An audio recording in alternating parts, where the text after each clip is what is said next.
नमस्कार। प्रभात साक्षी न्यूज नाटक पर आप सभी का स्वागत है। इजराइल हमेशा अपने दुश्मन को उसके घर में घुसकर मारता है, इसलिए आज दुश्मन ने इजराइल के प्रधानमंत्री बेंजामिन नेतन्याहू के घर में घुसकर हमले का प्रयास किया, लेकिन वह विफल हो गया।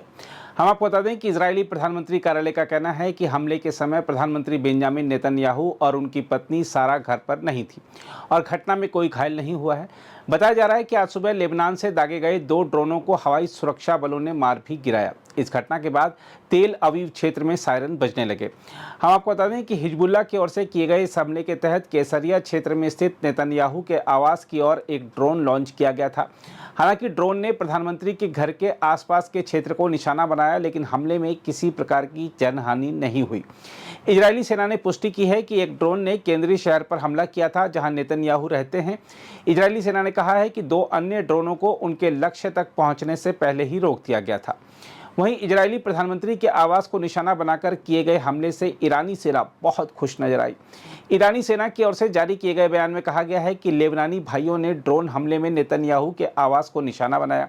ईरानी सेना ने अपने ऑनलाइन बयान में नेतन्याहू के घर के आसपास के क्षेत्र के दृश्य भी साझा किए, जो इस घटना में हिजबुल्लाह की संलिप्तता का संकेत देते हैं। वैसे देखा जाए तो हसन नसरल्लाह की मौत के बाद भी हिजबुल्लाह कमजोर नहीं पड़ा है, क्योंकि उसकी ओर से लगातार इजराइल को जवाब दिया जा रहा है। आज भी उसने इजराइल पर कई रॉकेट दागकर वहां धुएं का गुबार उठा दिया।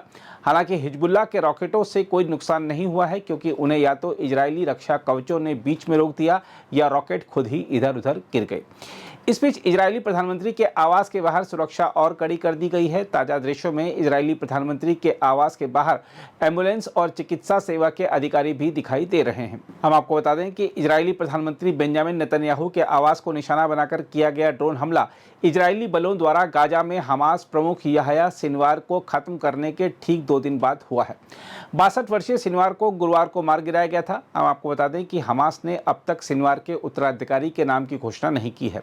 माना जा रहा है कि जल्द ही सिनवार के उत्तराधिकारी का नाम सामने आ जाएगा। बताया जा रहा है कि हमास की गतिविधियों पर इजरायल की पैनी नजर होने के चलते अब संगठन का संचालन बहुत मुश्किल हो गया है, इसलिए नया नाम सामने आने में देरी हो रही है। बहरहाल आइए देखते हैं इस मुद्दे पर सुरक्षा मामलों के विशेषज्ञ रविंदर सचदेवा क्या कह रहे हैं। सिनवार की जो हत्या करी गई है आईडीएफ द्वारा, डेफिनेटली अकम्प्लिशमेंट है इजरायली आर्मी का, इजरायली टेक्नोलॉजी का, सबका। 1 साल हो गया, 1 साल से ऊपर हो गया था, परंतु सिनवार का मारा जाना मेरे विचार से इजराइल भी एक कड़ी के रूप में देख रहा है ना। ये एक इंडिविजुअल लीडर मारा गया है, कोई और लीडर उभर के आ जाएगा, कोई नहीं भी आएगा। तो देखिए, ये जो हालात हुए हैं अभी गाजा में हो रहे हैं, हजारों आतंकी और पैदा हो रहे हैं होंगे। तो इजराइल का चैलेंज ये है कि सिनवार को एलिमिनेट करा, अब बाकी और हमस को भी एलिमिनेट कर ले, टॉप लीडरशिप को, बट गाजा में नॉर्मलसी कैसे लाए, वो एक बहुत बड़ी चुनौती और बहुत कॉम्प्लिकेटेड प्रश्न हो गया है इजराइल के लिए। अगर मानी आज नेतन्याहू कह भी देते हैं, चलिए हमारा ऑब्जेक्टिव अचीव्ड, हमने हमस का इंफ्रास्ट्रक्चर डिस्ट्रॉय कर दिया, उनका लीडर मार दिया जो मास्टरमाइंड था, और इनका सारा हमने वेपन्स डिस्ट्रॉय कर दिए, हम रोकते हैं, अब क्या होगा? ये सबसे बड़ा एक चैलेंज हो गया है। अगर आप भी लेना चाहते हैं देश दुनिया की तमाम जानकारी, तो आज ही सब्सक्राइब करें हमारे चैनल को।